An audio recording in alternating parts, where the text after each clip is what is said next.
What's great about the shape builder tool is that not only can you merge shapes together, but you can also subtract shapes from each other.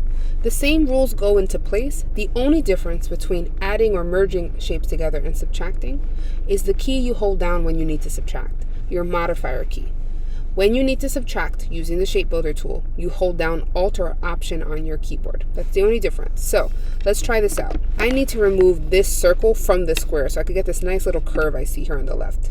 To do that, I'm doing the same technique, selecting both shapes, going to my shape builder. Only this time, while I'm clicking on things, I'm just going to hold down Option or Alt on your keyboard. See that little minus sign? That means it's going from adding something to subtracting. And the same idea, anything that turns gray when I hover my mouse over it is going to be affected. So I want this whole circle gone. I'm just going to drag over the circle while holding Alt. And now I have this really cool shape. Same idea as when you just need something to be removed. You don't necessarily need to drag, you can just click. So I'm going to select this shape, shape builder again, hold down Alt, and just simply click on one shape I want removed. Cut out.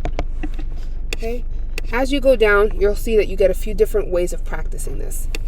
When we get to this part here, it's about how the shape builder tool is used quite often to do both. First merge something or subtract, or vice versa.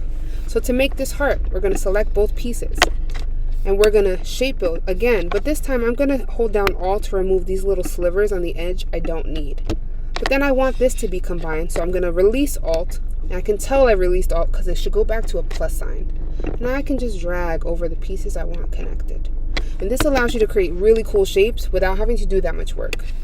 Same thing with this wrench, right? I'm going to select all the shapes, shape builder, and think about what I need to subtract. Hold Alt over the things I don't want, which are these pieces, and then release Alt and just drag over the pieces I do want connected. I'm going to repeat that for those shapes. Part C has you getting a little more creative, creating little pizza slices. In this one, remember, you're clicking, not dragging. Let me show you what I mean. Select all my shapes, shape builder.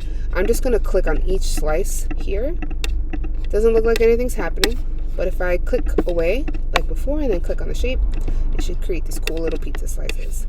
The most complicated one here is your watering can. If you use this right, first you're going to select all the shapes and really look at what it should look like at the end, right? There are some parts that are cut out. I'm going to consider the things that are removed first. I just work that way.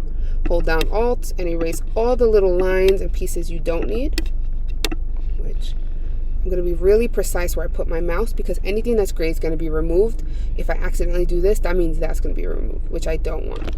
So if that happens to you, just Control Z, no big deal, and then try to get a little closer to be more precise. There we go. And then it's all about combining things. And I just release Alt on my computer to get back my plus sign. And now I've made a really cool watering can, and I didn't have to do too much work. If you get to finish early, I gave you this tree here that I use the shape builder for. Think about the shapes that make up the tree before they're combined. Be patient, practice, and good luck.